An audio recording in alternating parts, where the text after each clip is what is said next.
नमस्कार, PP news line के prime time में आप सबका स्वागत। मैं हूं रजनी अनुभव। आइए सबसे पहले नजर डालते हैं आज दिन भर की प्रमुख सुर्खियों पर। डॉक्टर जितेंद्र सिंह ने बनतलाब में डॉपलर वेदर रडार प्रणाली का किया लोकार्पण।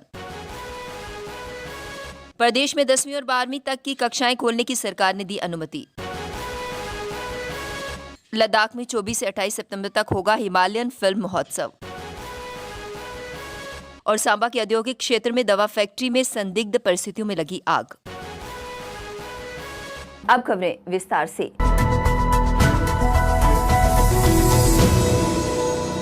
केंद्रीय मंत्री डॉक्टर जितेंद्र सिंह ने रविवार को मौसम विज्ञान केंद्र जम्मू कश्मीर के बनतलाब स्थित कार्यालय में डॉपलर वेदर रडार प्रणाली का लोकार्पण किया। इस रडार के शुरू होने से 3 घंटे पहले ही मौसम की पूर्व सटीक जानकारी उपलब्ध हो सकेगी। केंद्रीय मंत्री डॉक्टर जितेंद्र सिंह ने कहा कि जम्मू संभाग के किसानों और यहां पर आने वाले पर्यटकों व स्थानीय लोगों को इस आधुनिक रडार प्रणाली के माध्यम से सटीक जानकारी मिलेगी। इससे लोगों को जीवन यापन व उनकी यात्राएं सुगम बनने में मदद मिलेगी। उन्होंने कहा कि प्रधानमंत्री नरेंद्र मोदी ने वैज्ञानिक योजनाओं व इसके लिए पर्याप्त बजट आवंटित कर भारत को विश्व में अच्छी स्थिति मिलाकर खड़ा करने का काम किया है। उन्होंने कहा कि स्पेस तकनीक में भारत की उपलब्धियों का लाभ अन्य देश भी उठा रहे हैं। मंगलयान अभियान हो या फिर चंद्रयान, भारत ने कई उपलब्धियां अर्जित की। चंद्रयान अभियान में भारत ने चांद पर पानी होने के प्रमाण दिए हैं। पड़ोसी देश नेपाल, भूटान और बांग्लादेश आपदा प्रबंधन के मामले में भारत की तकनीकों का प्रयोग कर रहे हैं। आधुनिक भारत और आधुनिक जम्मू में विज्ञान को अहम स्थान दिया जा रहा है। उन्होंने कहा कि केंद्रीय विश्वविद्यालय जम्मू में इसरो ने केंद्र स्थापित किया है। इसका लाभ विद्यार्थी उठा रहे हैं। केंद्र शासित प्रदेश जम्मू कश्मीर में 10वीं और 12वीं कक्षा के विद्यार्थियों के लिए स्कूल खोलने की अनुमति सरकार ने दे दी है, मगर इसके लिए 12वीं कक्षा के विद्यार्थियों व स्टाफ का वैक्सीनेशन होना बहुत ज़रूरी है। 10वीं कक्षा के विद्यार्थियों का RT-PCR टेस्ट करवाना लाजमी होगा। साथ ही 50% विद्यार्थियों को एक दिन में बुलाया जा सकता है। इतना ही नहीं, विद्यार्थियों के अभिभावकों की अनुमति लेना जरूरी है। अन्य कक्षाओं के लिए स्कूल बंद रहेंगे। कोरोना से उपजी स्थिति में लगातार हो रहे सुधार को देखते हुए सरकार ने अहम फैसला लिया है। मुख्य सचिव अरुण कुमार मेहता ने स्वास्थ्य एवं चिकित्सा शिक्षा विभाग के अतिरिक्त मुख्य सचिव, वित्त विभाग के अतिरिक्त मुख्य सचिव, गृह विभाग के प्रमुख सचिव, जम्मू और कश्मीर के divisional commissioner, deputy commissioner, police अधिकारियों के साथ जम्मू कश्मीर में कोरोना की स्थिति पर चर्चा की। बैठक में प्रति 10 लाख की तुलना में सप्ताह में आने वाले मामलों, संक्रमण दर, अस्पतालों में बेड की क्षमता, वैक्सीनेशन अभियान पर ध्यान देने पर जोर दिया गया। राज्य कार्यकारी समिति ने आपदा प्रबंधन कानून 2005 की धारा 24 के तहत मिले अधिकारियों का प्रयोग करते हुए कहा कि कोरोना की रोकथाम के लिए दिशा निर्देश जारी रहेंगे। हिमालय की गोद में फिल्म निर्माण को बढ़ावा देने के लिए लद्दाख में 24 से 28 सितंबर तक हिमालयन फिल्म महोत्सव होने जा रहा है। लद्दाख में अपनी तरह के इस पहले महोत्सव में 12 राज्यों व केंद्र शासित प्रदेशों के प्रतिनिधि हिस्सा लेंगे। इस दौरान शॉर्ट फिल्म कैटेगरी में प्रतियोगिताएं आयोजित की गई हैं। इसमें सर्वश्रेष्ठ फिल्म, कहानी, सिनेमाटोग्राफर और एडिटर का पुरस्कार दिया जाएगा। फिल्म महोत्सव के माध्यम से हिमालयन राज्यों में फिल्म निर्माण को बढ़ावा देने के साथ ही स्थानीय प्रतिभाओं को मंच प्रदान किया जाएगा। हिमालयन राज्यों में आपसी समन्वय स्थापित करने तथा आपसी प्रोजेक्ट शुरू करने के लिए फिल्म निर्माताओं को मौके देने के उद्देश्य से आयोजित इस फिल्म महोत्सव के जरिए स्थानीय प्रतिभाओं को तराशा जाएगा। हिमालय क्षेत्र के युवाओं को फिल्म निर्माण के लिए अवसर मुहैया करना भी इसका मकसद है। लद्दाख प्रशासन का कहना है कि फिल्म महोत्सव हिमालयन राज्यों को फिल्म निर्माण के क्षेत्र में मंच प्रदान करने में सहायक होगा। इससे इन राज्यों में पर्यटन को भी बढ़ावा मिलेगा। सांबा के औद्योगिक क्षेत्र में एक दवा की फैक्ट्री में संदिग्ध परिस्थितियों में आग लगी। तेज हवा के कारण आग ने तुरंत विकराल रूप धारण कर लिया। फायर एंड इमरजेंसी सर्विस के वाहनों ने मौके पर पहुंचकर आग पर काबू पा लिया। आग से लाखों रुपए का नुकसान होने की आशंका जताई जा रही है। आग लगने की घटना रविवार रात की है। आग फैक्ट्री के भीतर बने बिजली घर में लगी। गनीमत ये रही कि जब फैक्ट्री में आग लगी तब वहां काम करने वाले कर्मचारी जा चुके थे, नहीं तो जानी नुकसान भी हो सकता था। बताया जा रहा है कि आग बिजली के सर्किट शॉर्ट से लगी। आग की लपटें इतनी तेज थी कि उस पर काबू पाना बहुत मुश्किल हो गया था। फैक्ट्री में मौजूद लोगों ने पहले स्वयं के स्तर पर आग को काबू करने की कोशिश की, लेकिन ऐसा नहीं होने पर उन्होंने फायर एंड इमरजेंसी सर्विस को सूचित किया। फायर स्टेशन सांबा से 2 दमकल वाहनों ने तुरंत मौके पर पहुंचकर आग पर काबू पा लिया। करीब 1 घंटे की मुशक्कत इसमें लगी। समय रहते हुए कार्रवाई के चलते आग आगे नहीं फैल सकी। सांबा पुलिस थाने में मामला दर्ज कर आग लगने के कारणों की जांच शुरू कर दी गई है। पीडीपी अध्यक्ष महबूबा मुफ्ती ने अलगाववादी नेता सैयद अली शाह गिलानी के शव को पाकिस्तानी झंडे में लपेटने और उसकी मौत के बाद कथित तौर पर राष्ट्र विरोधी नारे लगाने के लिए प्राथमिकी दर्ज करने को लेकर केंद्र सरकार की आलोचना की है।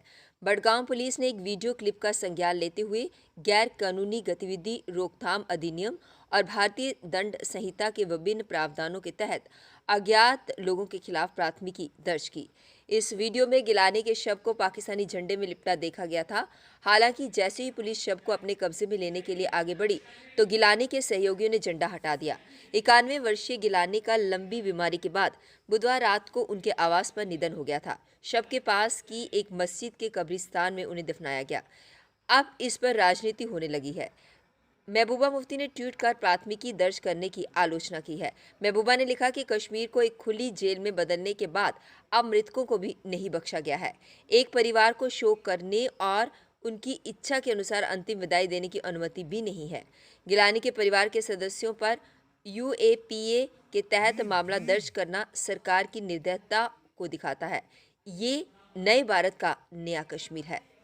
उपराज्यपाल मनोज सिन्हा ने कहा कि national agriculture cooperative marketing foundation of India देश भर में अपने सभी आउटलेट्स पर कश्मीर के केसर की बिक्री करेगा। इससे किसानों को आकर्षक कीमतों पर उत्पाद बेचने का एक और विकल्प मिलेगा। केसर के अलावा जम्मू कश्मीर सेब, अखरोट और बादाम के उत्पादन में पूरे देश में नंबर 1 पर है। उम्मीद है कि खाद्य प्रसंस्करण क्षेत्र में आने वाले दिनों में किसानों की आय कई गुना बढ़ जाएगी। कृषि कॉम्प्लेक्स लाल मंडी श्रीनगर में कार्यक्रम में उपराज्यपाल ने कहा कि कृषि क्षेत्र में लाए गए सुधार बेहतर परिणाम दे रहे हैं। पहली बार 2000 ट्रक सब्जियों का देश के अन्य हिस्सों में निर्यात किया गया है। 70 क्विंटल प्रति हेक्टेयर धान की उपज के साथ जम्मू कश्मीर ने पूरे देश में शीर्ष स्थान पर रहा। 60,000 हेक्टेयर बासमती कृषि भूमि को उच्च उत्पादकता वाली भूमि में परिवर्तित कर रहे हैं। जम्मू कश्मीर में 24 घंटों में कोरोना संक्रमण के 110 नए मामलों की पुष्टि हुई। कश्मीर संभाग में 78 व जम्मू संभाग में 27 नए मामले मिले हैं। हालांकि 115 मरीज ठीक भी हुए हैं। संभाग स्तर की बात करें तो जम्मू जिले में 5, उधमपुर में 1, राजौरी में 2, डोडा में 6, सांबा में 2, किश्तवाड़ में 2, पुंछ में 2 और रियासी जिले में 7 नए मामले आए हैं। कश्मीर संभाग के श्रीनगर जिले में 57 नए मामलों की पुष्टि हुई है।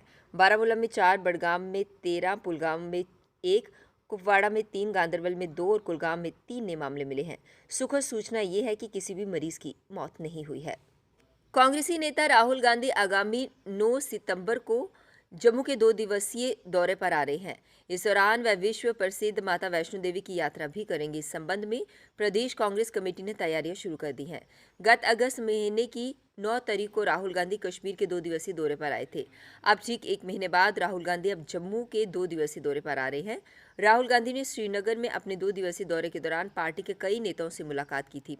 उन्होंने प्रदेश कांग्रेस कमेटी के अध्यक्ष GA मीर के बेटे की शादी समारोह में भाग लिया था। उस समय सांसद राहुल गांधी के साथ पार्टी की जम्मू कश्मीर मामलों की प्रभारी रजनी पाटिल सहित अन्य वरिष्ठ नेताओं से भी मुलाकात की थी। शादी समारोह के दौरान राहुल गांधी ने पार्टी के नेताओं के अलावा प्रदेश के अन्य पार्टी के नेताओं से मुलाकात कर प्रदेश के सामाजिक और राजनीतिक परिदृश्य पर भी बात की। हालांकि इस दौरान उपराज्यपाल मनोज सिन्हा से उनकी 2 बार औपचारिक भेंट भी हुई थी।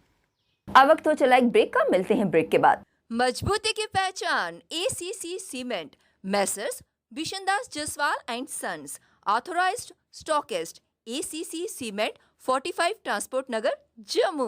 ब्रेक के बाद बढ़ते हैं अगली बड़ी खबर की तरफ। अपनी पार्टी महिला विंग की तरफ से आज विरोध प्रदर्शन किया गया। उन्होंने कहा वैसे तो कोविड ने सबकी कमर तोड़ दी है, लेकिन बढ़ती महंगाई ने लोगों का जीना मुहाल कर दिया है।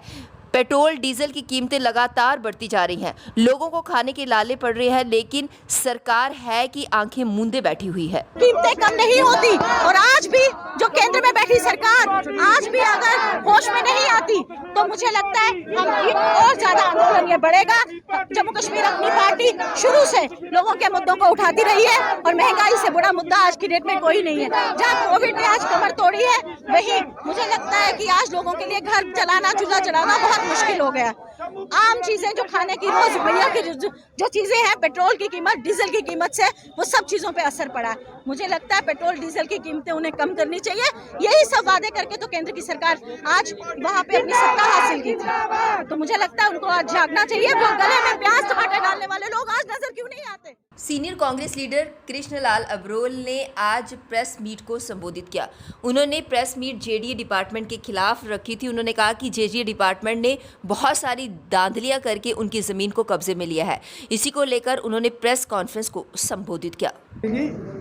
समझो 26 साल होया अज ना तो उन्हें मेरी 2 कनाल जमीन दी, मेरी 2 कनाल जी 2 हाल है वो अज बर्बाद हुआ करते उससे उन्हें काम नहीं चल रहा अभी, और ना ही उन्हें मेरी कोई 2 कनाल जी जमीन देनी नहीं दी है अभी।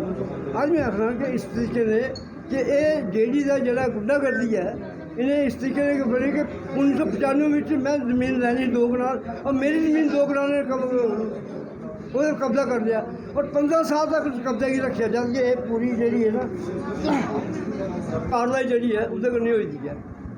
15 साल के बाद उन्हें मिली 2 कनाल 14 मरले जमीन दी है, और उन्होंने दसिया कि 7 मरले जमीन जी है। यूनिवर्सिटी के छात्रों ने आज एक प्रेस कॉन्फ्रेंस को संबोधित किया, जिसमें उन्होंने कहा कि क्लस्टर यूनिवर्सिटी के जो आला अधिकारी हैं वे अपनी तानाशाही चला रहे हैं, वे अपनी मनमानी से सब कार्य कर रहे हैं। इसी को लेकर उन्होंने कहा कि ऐसे बहुत से मुद्दे हैं जिस पर उनकी मनमानी देखने को मिल रही है। इसी को लेकर उन्होंने प्रेस मीडिया के सामने ये जानकारियां साझा की। और ये क्लस्टर यूनिवर्सिटी के कॉलेजेस में जिसमें काउंसलिंग में एक दिन में 200 बच्चे की काउंसलिंग की जाएगी, तो 5 दिन की काउंसलिंग होगी, 5 दिन में वो 1000 बच्चे की एडमिशन्स करेंगे। ये बिल्कुल तानाशाही है। इसका कड़े शब्दों में विद्यार्थी निंदा करता है और ये माननीय एलजी साहब से मांग करता है कि ऐसी प्रशासन के खिलाफ नकेल कसी जाए और विद्यार्थियों की एडमिशन को बढ़ाया जाए, ना कि घटाया जाए। आप पिछला रिकॉर्ड देखो तो उसमें 6-6 हज़ार एडमिशन हो रही है और आप एकदम अपना नीचे गिर रहे हैं, क्या यूनिवर्सिटी चला रहे हैं। इसकी कड़े शब्दों में विद्यार्थी निंदा करता है और माननीय वाइस चांसलर बच्चन लाल जी से भी अपील करता हूँ कि ऐसे प्रशासन के अधिकारियों के खिलाफ नकेल कसी जाए और जल्द से जल्द विद्यार्थियों को उनका हक दिया जाए और एडमिशन के लिए विद्यार्थियों को। पीपी न्यूज़ लाइन के प्राइम टाइम के आज के इस अंक में बस इतना ही। मुझे और मेरी पूरी टीम को दीजिए इजाजत और आप देखते रहिए पीपी न्यूज़ लाइन। नमस्कार। जम्मू में आई टेस्टिंग की साइंटिफिक और मॉडर्न टेक्नोलॉजी के लिए हमेशा याद रखें जेम ऑप्टिशियंस, जहां पर रखा जाता है आपकी हर जरूरत का ख्याल। Gem opticians with the facility of eye exercise, A scan, biometry, pachymetry और ऑटोमेटेड फील्ड एनालाइजर। और हाँ, हमारे यहाँ बढ़िया क्वालिटी के ब्रांडेड स्पेक्टिकल्स, सनग्लासेस और कॉन्टेक्ट लेंसेज मिलते हैं। आपका भरोसेमंद एक ही नाम, Gem opticians, Gandhinagar. Gem opticians, Nai Basti. Gem opticians, Amphalla. Gem opticians, Trikuta नगर।